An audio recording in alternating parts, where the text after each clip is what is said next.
Hey, big boy, it's Baba. Now then, big boy, Baba's got a brand new story for you today. This is called The Little Engine That Could by Watty Piper. And it says it's got new art by Lauren Long. So let's go and find out about this train. Ooh, we can see a few trains. Can you see them? There's a couple in the distance, and then there looks like a big, very super powerful one there, which is yellow and blue. And we've got a big one over here at the top that looks like a very powerful train. And then we've got kind of a little one over here. I wonder what that one does. But it looks like they live in a very, very beautiful place. The little engine that could. The little engine that could. Chug, chug, chug. Puff, puff, puff. Ding dong, ding dong. The little train rumbled over the tracks. She was a happy little train, for she had such a jolly load to carry. Her cars were filled with good things for boys and girls. Can you see the cow too? What can you see in the carriages? Who can you see in the carriages? I can see two things in the middle carriage that are sticking up out through the roof. Can you see them? Ooh.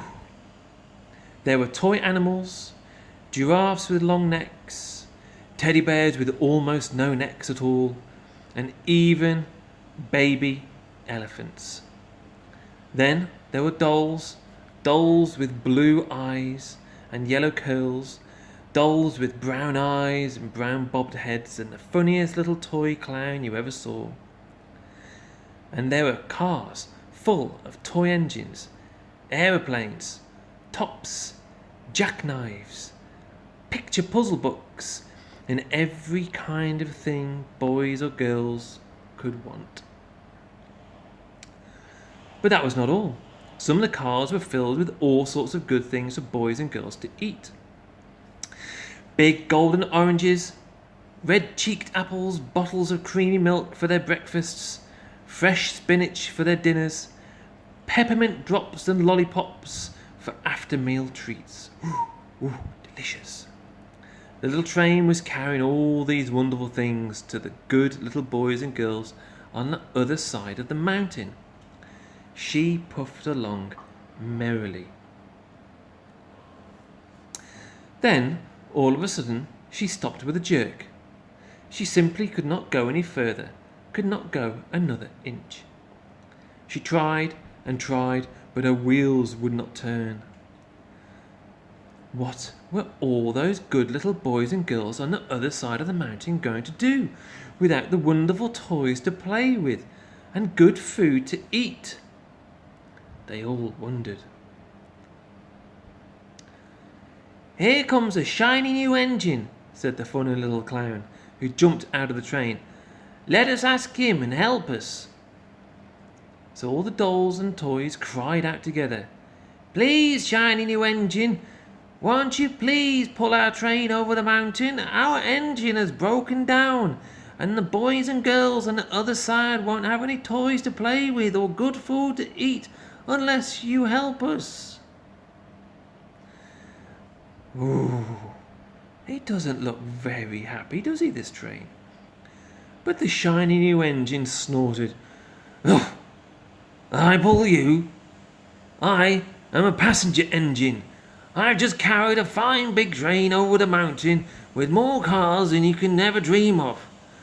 My train has sleeping cars with comfortable berths, a dining car where waiters bring whatever hungry people want to eat, and parlour cars in which people sit in soft armchairs and look out of the big plate glass windows. I pull the likes of you? Indeed not." Oh, that's not very nice.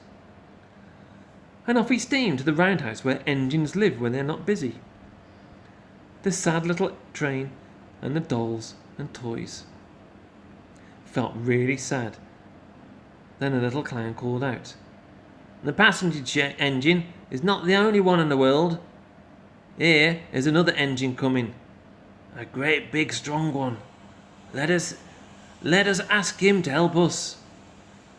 The little toy clown waved his flag, and the big strong engine came to a stop. "It looks like a whale."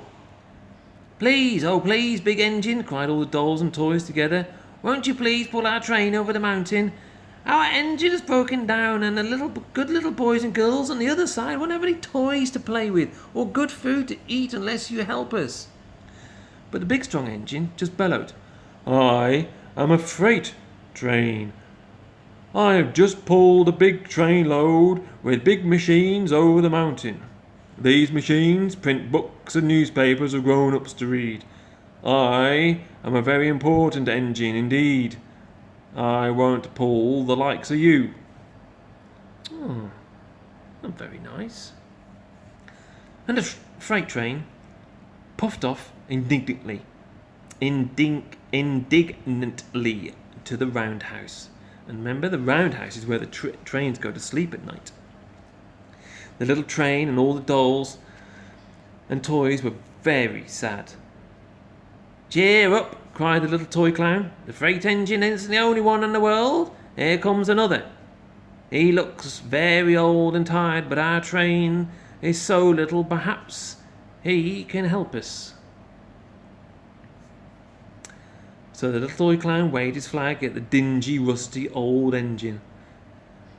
"Please, kind engine," cried all the dolls together, "won't you please pull our train over the mountain?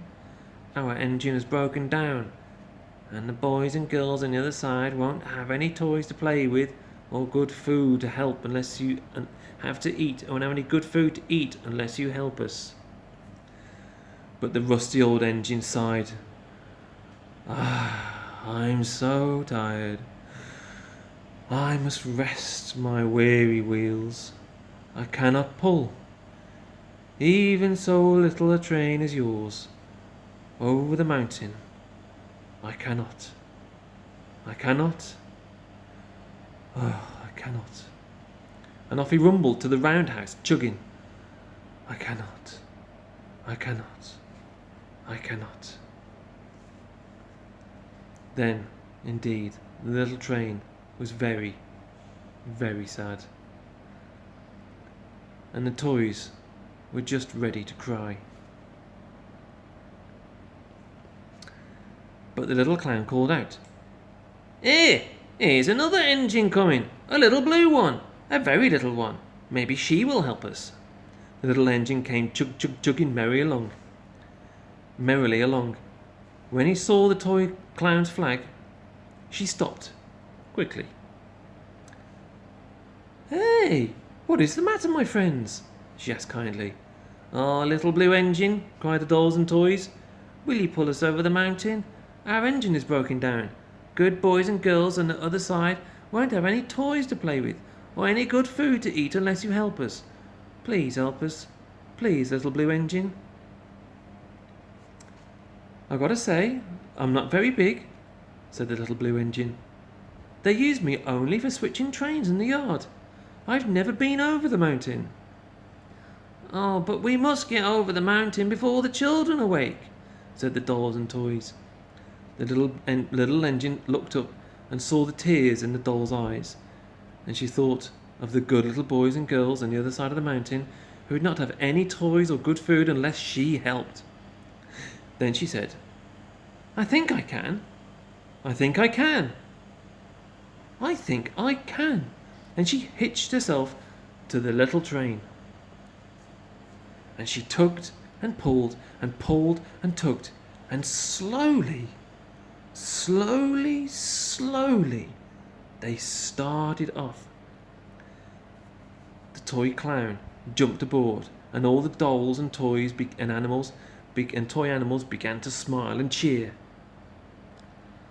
Puff, puff, chug, chug went the little blue engine. "I think I can. I think I can. I think I can. I think I can. I think I can. I think I can. I think I can. Up, up, up. Faster and faster and faster the little engine climbed until they reached the top of the mountain. What joy! Down the valley lay the city. Hooray! Hooray! Cried the funny little town, the funny little clown, and all the dolls and toys. The good little boys and girls in the city will be happy because you helped us, kind blue engine. And the little blue engine smiled and seemed to say, as she puffed steadily down the mountain, I thought I could. I thought I could. I thought I could. I thought I could. The little blue engine made it all the way to the city for all the boys and girls. That just shows that if you think you can, you probably can. You should try it. If you think you can't do something, Mackenzie, just have a go anyway. Just have a go and think like the little blue engine and have a go yourself. All right, big boy? Do it yourself. Believe in yourself. Night night, big boy. Sleep tight. Little blue engine says you can. Night night. Don't let the bed bugs bite because Baba loves you very much. Night night.